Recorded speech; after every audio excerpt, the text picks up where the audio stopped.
Hi, I'm Jonas. This is Sublime Media, and today I'm going to show you some recent vinyl finds. It's been a while since I actually shot these. I'm batching them up and scheduled them, and so forth. But it's been like 1.5 months since I did one of these.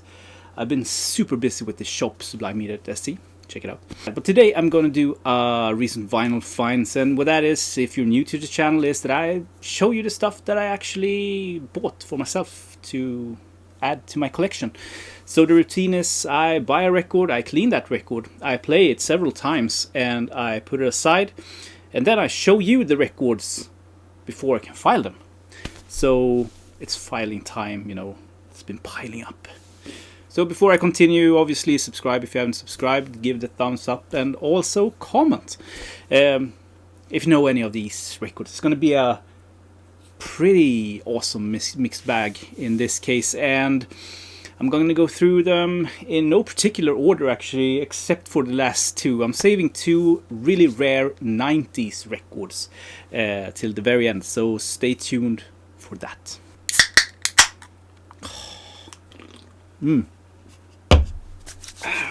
A well-deserved beer. I'm just got home from work and it's been a hell of a day. Okay, so let's start with a banger, in this case 1971, The Next Morning, on this very small label called Sella Records, or Sella Music. So what this is a heavy ass record with some soul leanings, but very, very little. This is more of a heavy blues banger, really. Bonkers cover, I love it. I bought this sealed, and I don't collect seal records, so I ripped the plastic off right away just to get the opportunity to play it. But I actually kept it in the shrink. I think that's pretty neat. Yeah, amazing album. I mean, just check this out. If you're into that sort of 70s heavy rock, this is gonna be right up your alley. I actually read somewhere that this has all the ingredients of being a success, because it's such an easy record to love. But back in the day in 1971, these were like, I don't know how many, 1, 2, 3, 4, 5 black guys, playing straight from the US. And this was too white. The music was too white to attract a black audience, and too black to attract a white audience. This is what I read. So it fell flat, with the sale. They didn't sell any albums at all. A little bit sought after, a little bit rare nowadays. This is the US first pressed on Sella. There's a roulette version also from France the same year. Other than that, it's been reissued like on CD, something like that. Maybe on vinyl. Can't really remember. Amazing record, highly recommended. Check it out. So I know I'm going to show this because I promote my store. I have a store called sublimemedia.se. Check it out. This is the record of the year for me, and for everyone who bought it, I think, at least. This is Life, the English version. Rare as hen's teeth, costs like 2,000-3,000 euro if you want an original press nowadays. This was brought to you on Record Store Day. From the original master tapes, sounds like a dream, and pressed in 1,000 copies. Now I have some insights to the label, and there's very few copies left. I ordered some that is coming, but if you want one, you need to get it now, because soon, very soon, it will be totally sold out. And my guess is this will never be reissued again. Like, this is such obscure and like non-commercial record that I don't think that they will press it again. Another one that I can't get these anymore. I got one for myself and for some customers on Record Store Day also. This is Richard Last Group, Get Ready, an Italian super grail. Last copy sold for, I think, 2,000 euro if you want an original, but the originals are crazy hard to find. So even if you got that coin, I think it's hard to find a seller actually. But they did an amazing job reissuing this repro of the original label. It's Italian, they sing in English. But yeah, it comes with a sheet also. Yeah. I haven't read this. Shame on me. Okay. Anyway. So yeah, but it's all over the place. Like, this is a super strange record. It's definitely bluesy. It's heavy 70s rock, you know, the usual deal. Like, I think this is from 1973, something like that. But then sometimes it goes into like crazy soundtrack mode. Reminds me of a quirky like thriller from Italy in the 70s. Really strange. Maybe not everyone's cup of tea. Even if you're like looking for the reissue, the 2025 RSD version of this, I should sample it first if I were you. Okay, moving on. I don't get everything, but I get as many as I can, because this is, you know, the definite versions of these records, in my opinion, and many others. And this was no exception. Like, amazing sound quality of this masterpiece of a record. 1968, Dr. John, the Night Tripper, Grigri. His debut record. This is the sort of the New Orleans Trout Mask replica of sorts. I've had several original pressings of this. I have had reissues. Listen to that also. This is the Atlantic 75th anniversary edition, 2 LP set, 45 RPM, cut in this case I think by maybe Ryan K. Smith. It could be Kevin Gray. Some of the best mastering engineers anyway. Put out by Analog Productions. And Shad Kassem, that is the CEO of Analog Productions, he is, you know, the brainchild of that label and that company. And one of his favorite artists is Dr. John. So from the start of that project, if we call it a project, I knew that Dr. John, they wouldn't drop the ball on Dr. John. All of the Dr. John records that they released in this series would sound amazing, and they really are. It's like right in your face, like you're sitting there in the session. Insane, like Endgame sort of version, I think. Going back to the 70s original press, this is not a reissue. This is Daddy Longlegs, their debut record with one of the most ugly covers, I think, in the history of records.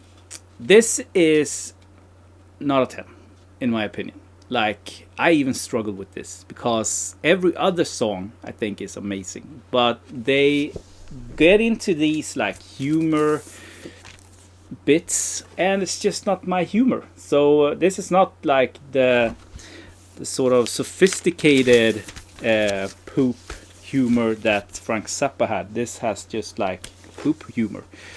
Yeah, not really my bag. But when they have a banger, they really have a banger. Like, every other song is crazy good.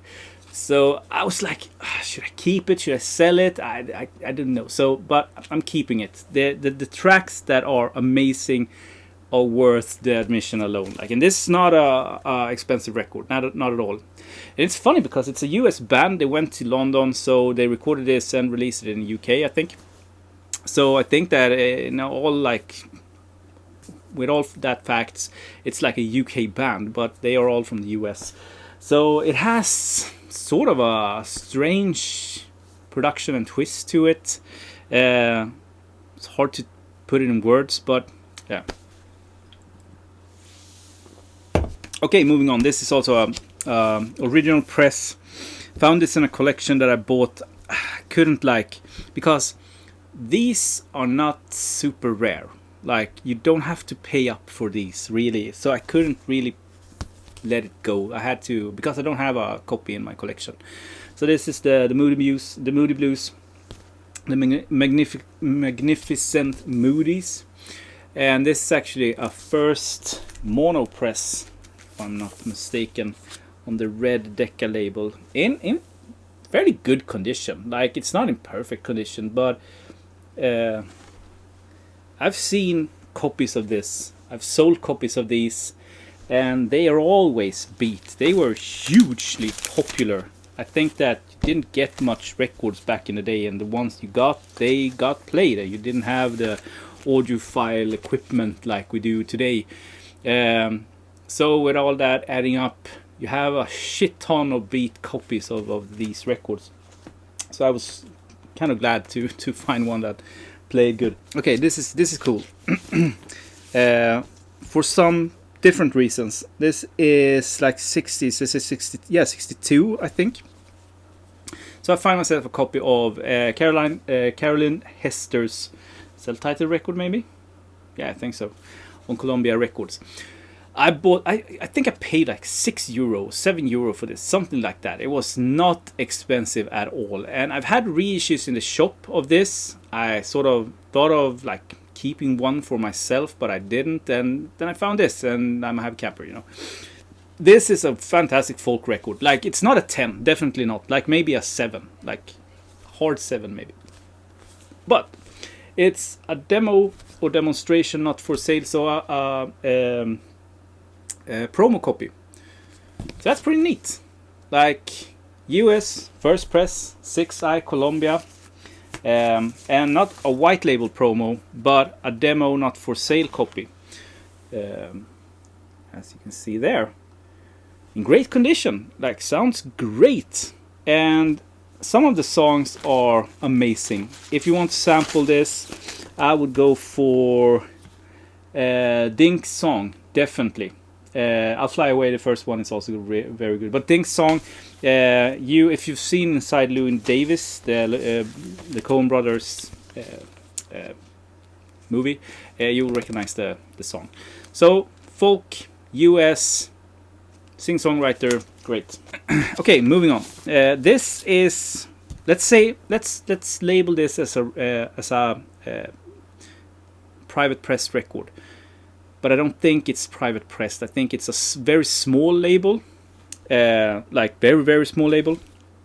But I got this from a seller in the US, bundled some stuff up, and I have a buddy. He has like a deposit locker, so it took some months before getting here. Anyway, this is not an expensive record at all, but I've never seen it in Europe or wherever I've been like hunting for records. Maybe there's a bunch of copies, I don't know. Maybe it was like stupid to buy this from the States. Anyway, this is Denny Liil. Yeah, self-titled record, I think so. Denny Liil. And he released a handful of records, I think. This is the first one. This is from 1970. I should know. 73. And what is this? This is like a folk record or a singer-songwriter. Maybe it's more of a singer-songwriter record. And he's backed up by quite the band with piano, vocals, dobro, fiddle, steel guitar, etc. And again, this is not a 10. Definitely not. But the great songs on this is some of the best in the genre I've heard. Like, Hear the Bang, the first track on the first side, is such an amazing song. Like, Hear the Bang when she walks away, you know, from him. So a very country-esque sort of lyric. She walks away from him, and he hears the bang from the door, you know, behind her. Then it's a little bit of a sappy song, and then looks like the feeling's slowly dying. If you stay on solid ground, one more with feeling. Love is a freight train. Ragamuffin, will you hate me when I'm gone? Again, great one. So like 2-3 songs, so, and then like really a super banger. If I had my way, it rain, and after all, you know, Sugar Daddy is the last one, not to be forgotten. Yeah, I love these records. Like, the more I collect nowadays, I feel like I sort of lean towards this. This tickles my tummy. Like, when I get this home, it's like in mint condition because no one cared for it. And it's a little bit like private pressed. They didn't do much, and the songs are killer. I don't care if like 3 or 4 songs out of 8 or 10 are just like so. It's the sort of the search for those nuggets, you know. That's what really gets me going nowadays, I think. And Denny Liil is one of those like records, and this is a super cheap record. You can get it for like €10, I think. Okay, a little bit more bigger production. I think I said in one of my last videos that I got some Van Graph Generator records. So this was in one of those collections that I bought. I was thinking of selling it. I'm not a fan of Peter Hamill. I can't say that I'm a fan of Peter Hamill. But I wasn't of Van Graph Generator also, and I've really turned on those guys. Like they are really good. Really looking forward to explore more. So I gave this a chance. It's great. Like it's really good. Like full blown prog record, but with that sort of solo loner tinge to it. And this is not an expensive record at all. You can get this very easily, and everyone should, because it's a magnificent record. If you find this in for you know, a couple of bucks or something like that, I would go for it straight away. I can't imagine you being disappointed of the music quality if you're a prog fan. 1980. So I only kept this because I have the other one, the other Steve Reich record. It's something musicians. I forgot the words now, but this is like the sister or the brother record to that. And when I found it on collection, very sad, like they didn't have anything coming close to this in that collection, but this was there. So yeah, so I kept it. I played it a few times. It's good. No, it's great. It's fantastic, but it's not the music that I really listen to right now. So I don't think that I appreciate it as much as I should. But then again, for the price I paid for it, it's like, yeah, obviously I'm gonna keep it, because the day will come when I need this in my life, and having this in my music library will be awesome. So yeah, I didn't sell it. ECM Records, great condition, like most of the ECM, because people that bought ECM Records seems to have taken care of their records, so everyone should. So yeah, continue. This is not the best record on RCA Neon, but I feel like I should hunt for them all, shouldn't I? Like, would be cool to have them all. And there's some that is crazy expensive, so you have to pay up for it or trade it. So Fairweather, beginning from an end. Gatefold. This is a little bit water damage, so it's a little bit wavy, but doesn't affect play. Yeah, awesome cover artwork, like every one of the RCA Neon records. I've had it before. I bought it cheap, played it, wasn't my bag, sold it, bought it again now, and now I really start to like it. It has to be one of the best looking labels out there, isn't it? Like, with the pills and the swirl, it feels like one of those super iconic collector's labels, if you will. So yeah, great one. Check it out. Moving on, 2 heavy bangers coming up. Brace yourselves. This is awesome. This is really good. So this is 3-Man Army, third of a lifetime. I think that this is maybe the second record or the third, but as you can see, this is with the die cut cover, which is kind of cool. Wanted that, and again, not an expensive record, not at all. And it's just like banger after banger when you play it. Super heavy, awesome 70s rock record, easy to love. So I'm looking forward to find more. This is my first 3-Man Army record. I'm gonna try to find all of them in original pressings. I think that the third one is on reissue. Had it in my shop. Just sold my last copy. Anyway, okay, moving on. This is, let's say, 1972. Yeah, 72. Okay. This has to be like on my top 25 heavy rock records from the 70s. Like, this is really, really good. It's up there. Like, it's a strong 9 in my opinion.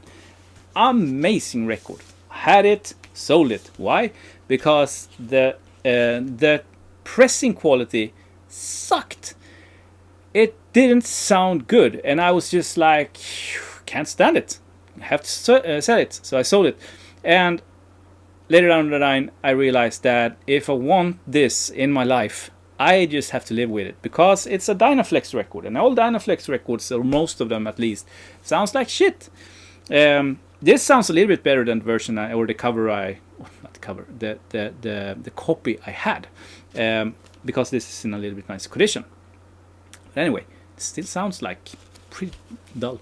I'm talking about Highway Robbery, For Love or Money.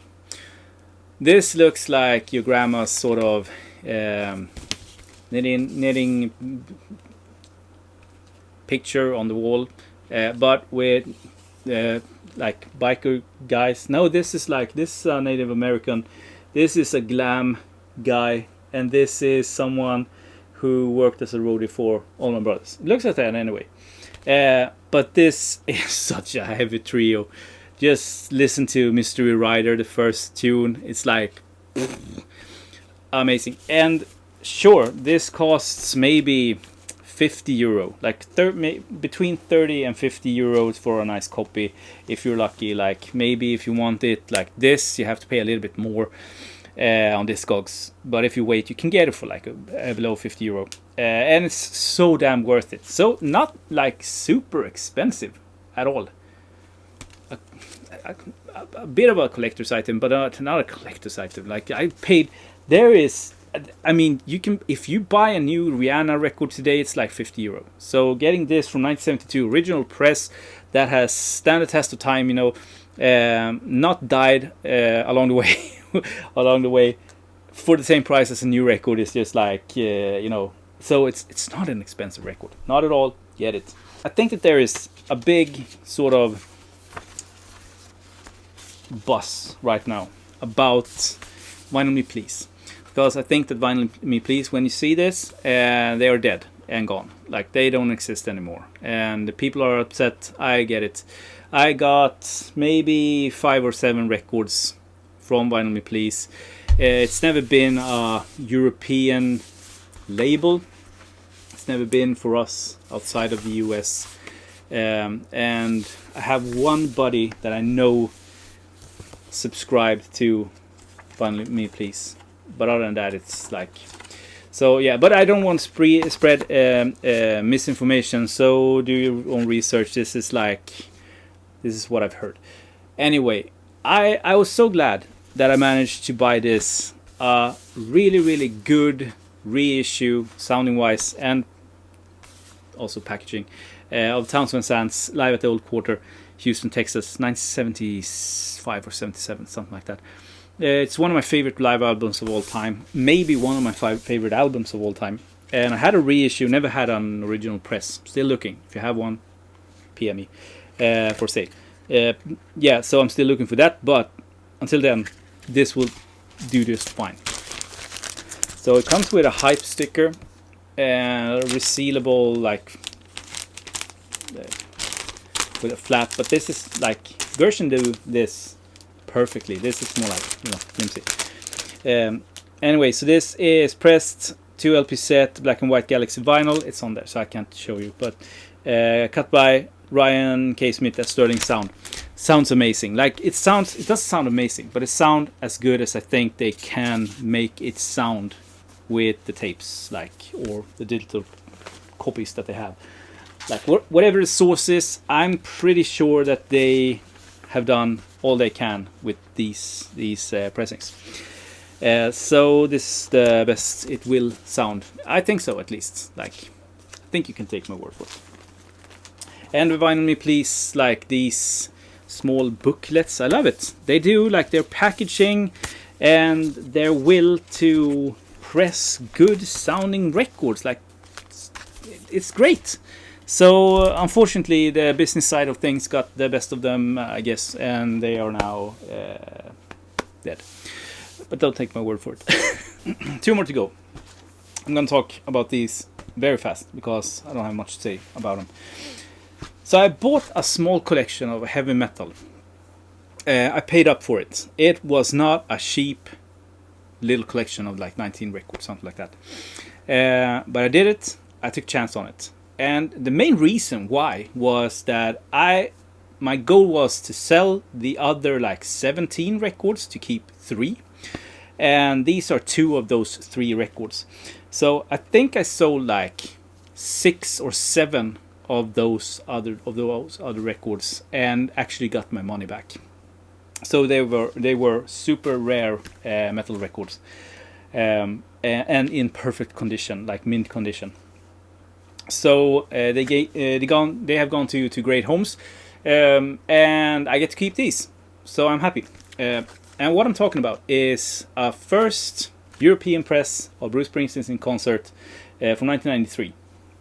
2 LP set of this sort of famous MTV plugged, because it's not unplugged. He wanted to play electric, and he was the only one that I think could, because he's Bruce Springsteen. So yeah, these 90s records are super hard to get, and they are getting more and more expensive for each day now. I would never buy this record for what it goes for in this condition. It's in perfect condition. Like I would never, because I'm not that sort of a Bruce Springsteen fan, to be honest. And this is definitely not my favorite record of his. But as a collector and as a collector's piece, I think they are pretty neat, to be honest. And I dig some of the songs. Some are just so-so, but some of the songs is really good. So this is a keeper. But the next one, that's the one that I was sort of aiming for, that I knew I was going to keep. And this is one that I've been looking for, but it's just gone way up in price, just like every year more expensive. A reissue came out, I didn't get that. I wanted the original press, and otherwise I could just like listen to it online or on Spotify and whatever. So I'm talking about The Ghost of Tom Joad. So this is a continuation of sorts of the Nebraska record, his sort of acoustic solo material, and yeah, a banger of a record. Like it's not better than the Nebraska record. The Nebraska record is his magnum opus, in my opinion. It's the best one that Bruce Springsteen ever did.